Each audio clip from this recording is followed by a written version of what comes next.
Bueno, tal y como habíamos anunciado, nos vamos al tema de Cuba en estos momentos, de Cuba y Estados Unidos. Tenemos con nosotros a Juan Antonio Blanco, analista político, académico, y a Emilio Morales, quien es presidente de La Habana Consulting Group. Ambos presentaron hoy un documento de 68 páginas con recomendaciones a la administración Biden, con lo que ellos llaman, la han definido como la élite de poder militar en la isla, que es el centro del informe Cuba-Estados Unidos, la relación bilateral, así lo han titulado.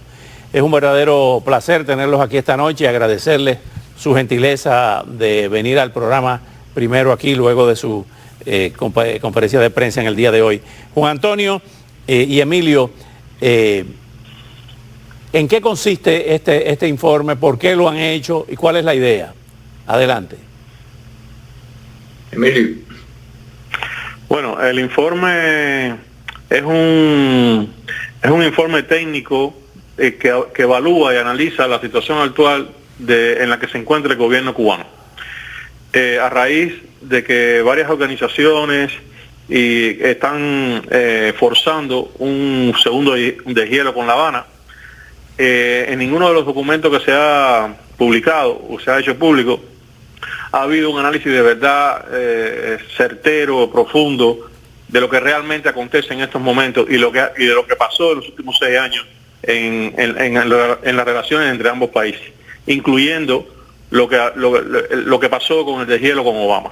Entonces, a raíz de eso, Juan Antonio y yo decidimos hacer un documento que cubriera todos esos vacíos informativos para mostrar a la opinión pública, al gobierno norteamericano, todos esos detalles que son necesarios conocer para poder tener una real visión de lo que está aconteciendo y cómo pudiera entonces dispararse un segundo deshielo si es que lo amerita. Cuando ustedes dicen, me refiero a Juan Antonio y el estudio de La Habana Consulting Group, Emilio, cuando ustedes dicen y citamos, en Cuba ya no es un estado revolucionario ni comunista en el sentido clásico, pues en la isla la élite de poder militar es la que manda, mientras el gobierno de Miguel Díaz-Canel administra y obedece. Si no es un gobierno, no es un estado revolucionario ni comunista, ¿qué es lo que es? Es un estado del tipo que se define en las ciencias políticas más contemporáneas, en una serie de estudios que se han realizado de varios países, como estado poscomunista mafioso, que es un estado en el cual no es que haya corrupción en algunas instituciones.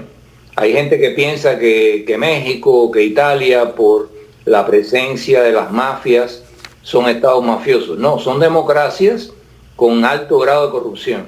Ahora, en el caso de estos países que se denominan como estados mafiosos, lo que ocurre es que hay una élite que se apropia de las instituciones del Estado, se pone al margen de cualquier fiscalización nacional o internacional y pone esas instituciones a su exclusivo servicio. Y el viejo pacto social, si es que le podían llamar pacto, porque es un pacto impuesto, que tenían los sistemas socialistas en que le quitaban a las personas los derechos políticos y civiles, pero proveían un mínimo estándar de bienestar en el sentido de servicios de educación, de salud, empleo pleno, etcétera. De eso se desentienden totalmente. O sea, la población queda a su libre albedrío, a que se salve que pueda, y estas élites se apropian de las instituciones y la ponen a su servicio. En el caso de Cuba, el monopolio que recoge todas las instituciones que son productivas realmente en el país y que generan divisas, es un monopolio militar que controla esta élite militar que se llama CAESA, y ese monopolio está al margen de cualquier control de nadie, ni del presidente de la República, ni de la Asamblea, ni del primer ministro, ni del Partido Comunista siquiera. Ya, Emilio, cuando ustedes dicen en el documento que la política de Estados Unidos hacia Cuba no debe ser estadocéntrica, pues debe distinguir y priorizar la relación con el pueblo de la referida élite militar. ¿Qué quieren decir con estadocéntrica? ellos no deben centrarse en una negociación con el gobierno. La negociación real es con el pueblo de Cuba. A quien tiene que empoderar es al pueblo cubano. Y entonces, para eso hay que establecer condiciones. Y la primera condición que debe exigir el gobierno de los Estados Unidos es la incondicionalidad de eliminar el bloqueo interno que el gobierno cubano tiene con sus ciudadanos, en todos los sentidos. Desde los sentidos de poder permitirle generar riqueza, a la libre asociación, etcétera, etcétera. Eso hoy no existe y no ha existido en 62 años. Y esa es la primera condición que debe ser el comienzo de un nuevo acercamiento. Si no, no tendría sentido hacer ningún acercamiento, porque en realidad el problema es interno, no es un problema externo. Ahora bien, Juan Antonio, en un estado totalitario de control social y político absoluto, como el que ha estado implementándose en Cuba desde hace 62 años, ¿cómo puede el gobierno de los Estados Unidos establecer un contacto con el pueblo, llegar a acuerdos con el pueblo, cuando ese pueblo no tiene la capacidad de tomar ninguna decisión producto de ese Estado y de ese gobierno que lo ha mantenido por 62 años pisoteado? Lo que tiene que hacer el gobierno de los Estados Unidos es hacer consciente a la población cubana de que Estados Unidos está con la población, está con los ciudadanos, que hay un porvenir esperando por ellos si el gobierno cubano, si el pueblo cubano transforma el sistema de gobierno que hoy rige en el país. Y la cuestión que no debe aceptar, porque eso fue lo que sucedió también en ocasiones anteriores, el gobierno americano, es someterse a las condiciones de mediación estatal que le imponen a las instituciones americanas cuando van a tratar de ir a Cuba y lidiar con la sociedad civil cubana. O sea, cuando una institución científica norteamericana quiere invitar a un científico cubano, no lo puede hacer directamente, tiene que ser aprobado por la Academia de Ciencias o por la institución correspondiente. Cuando unos granjeros norteamericanos quieren hacer negocio con unos campesinos cubanos, no lo pueden hacer, lo tienen que hacer a través de la ANAP. Cuando unos intelectuales norteamericanos quieren hacer un congreso de intelectuales y escritores con cubanos, no lo pueden hacer, lo tiene que organizar la UPEC o la Unión de Escritores y Artistas. Entonces, eso es inaceptable. Si se va a hablar de una nueva relación con Cuba, tiene que ser con Cuba, no con el gobierno cubano. O sea, el gobierno cubano es una parte de la ecuación que lamentablemente existe y uno no puede pasar por alto de que existe, pero uno no tiene que someterse a las condiciones de esa parte de la ecuación. Eso es a lo que apunta el documento, y eso es una de las fallas principales que han tenido en el pasado otros gobiernos que han tratado de acercarse a Cuba, pero incluso instituciones privadas norteamericanas que han tratado de acercarse a Cuba y se han visto presionadas y se han sometido a las condiciones que le ha impuesto el régimen, que por una parte es el Estado puro y duro, el que uno ve, el Ministerio de Salud, el Ministerio del Trabajo, y por otra parte son extensiones totalitarias disfrazadas de ese Estado, que son las llamadas organizaciones políticas y de masa que circunvalan ese Estado burocrático central. Ahora bien, Emilio, ante la realidad que ha vivido Cuba por 62 años, ni la dureza de algunos gobiernos, vamos a decir el caso más reciente de la administración anterior, ni lo que pasó con la administración del presidente Obama, ha provocado realmente cambios de régimen en Cuba.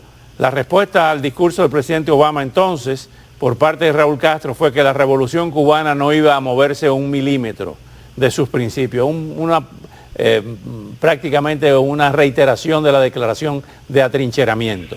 ¿Cuál entonces, en base a este documento que ustedes han dado a la publicidad hoy, es la salida? Si el endurecimiento no es, si la apertura tampoco, me refiero al gobierno de los Estados Unidos, entonces, ¿cuál es la salida?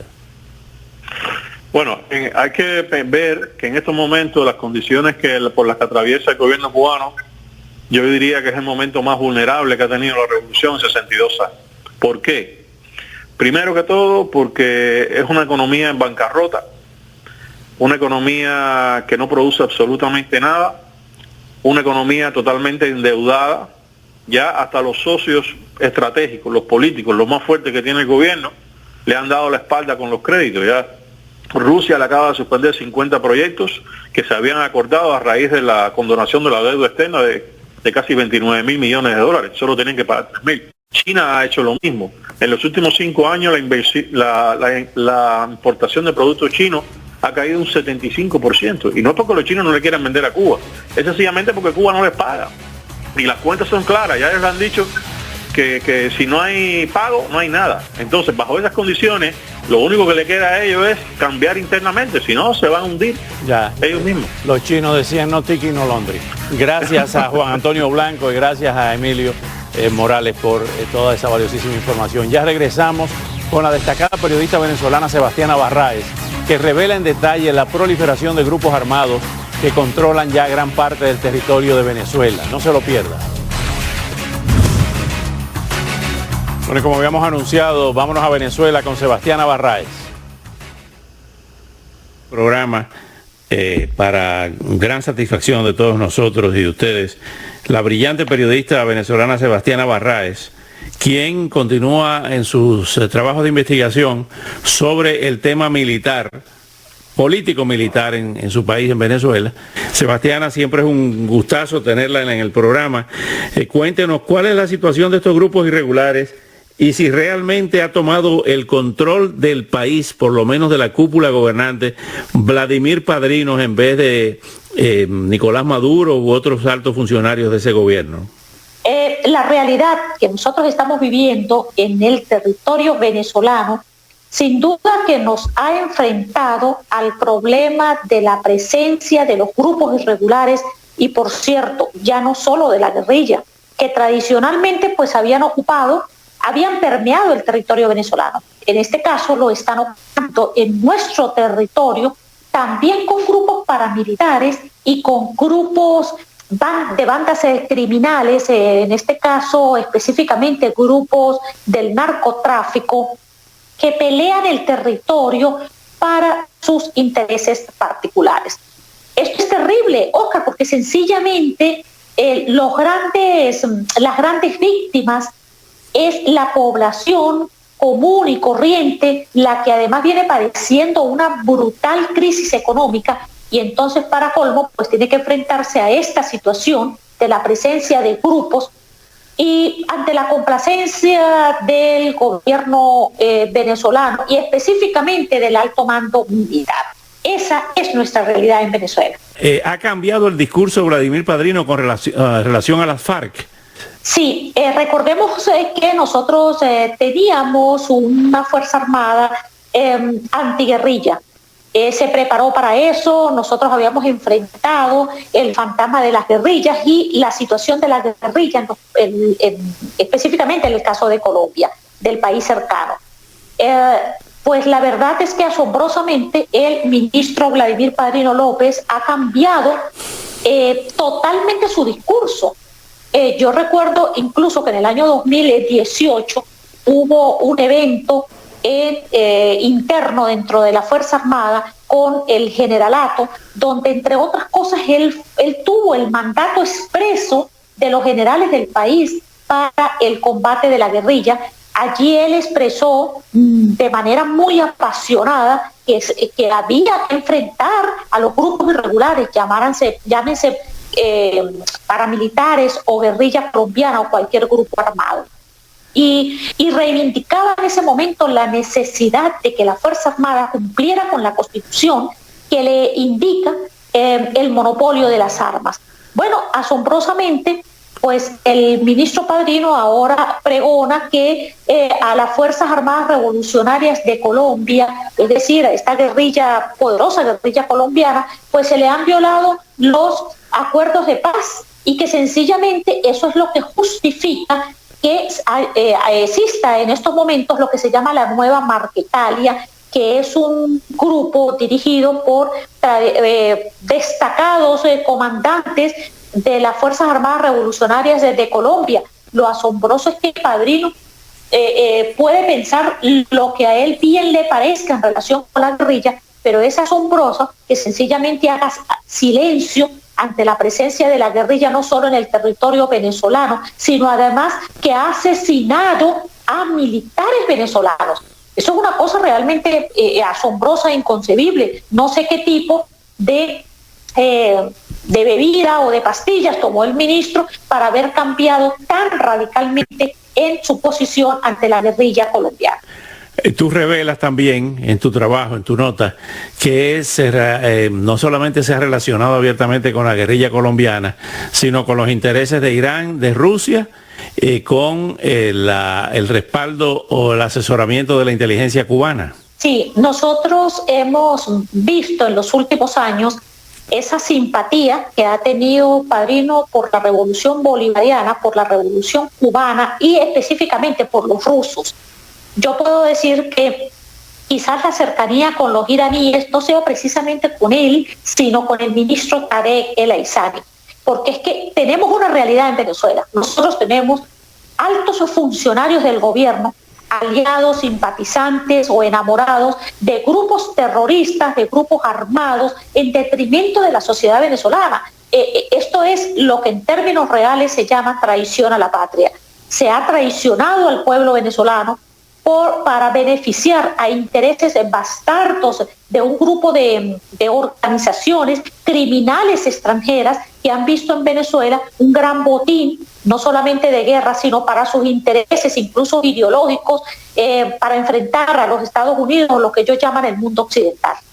No vemos claro qué es lo que está pasando en la región del Esequibo, el diferendo Guayana-Esequibo y la soberanía territorial. ¿Qué es lo que está pasando? ¿Cuál es el rollo con el tema de la Guayana-Esequiba? Bueno, nosotros en Venezuela pues teníamos una vieja disputa en relación con una parte del territorio que está hacia el lado del oriente del país, y que se había resuelto, digamos, en términos de documentos y de papeles y de diferendo, ya hace mucho tiempo, aprovechando quizás la circunstancia de crisis que se está viviendo en Venezuela, pues Guyana ha reclamado nuevamente el territorio de manera absoluta, y la actuación o la negligencia, mejor dicho, de la no actuación del gobierno venezolano ante esas pretensiones de Guyana, pues han llevado a que en estos momentos realmente Venezuela esté a punto de perder de manera definitiva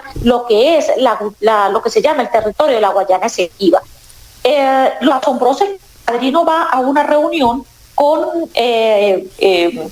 personas del alto mando militar, entre esos del comandante estratégico operacional, además de algunos funcionarios del Ministerio Público, para pregonar que es que hay intereses internacionales para quitarle por razones ideológicas el territorio a Venezuela.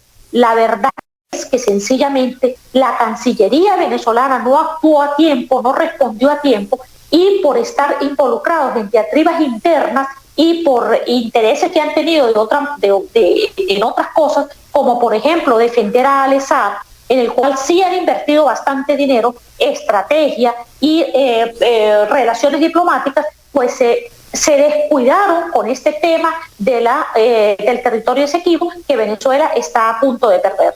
En la parte fronteriza con Colombia, me explico, en el caso de nuestro territorio, Zulia, Apure, Táchira y Amazonas, pues nosotros tenemos gran parte de ese territorio en estos momentos casi liberados en manos de grupos irregulares. Te puedo decir específicamente, hay territorios al sur del lago de Maracaibo, donde ese territorio está controlado o por grupos guerrilleros o por grupos paramilitares. Específicamente te puedo nombrar sitios concretos en el Catatumbo, en el municipio Catatumbo. Hay un lugar que se llama Caño 14. Te puedo decir que por ser una escuela pública que debía manejar el Ministerio de Educación del Ejército de Liberación Nacional. Es decir, estamos hablando de territorio ocupado que está en manos de grupos guerrilleros y grupos paramilitares. Bueno, Sebastiana, hasta una próxima oportunidad. Gracias, Sebastiana Barraez. Gracias, Oscar.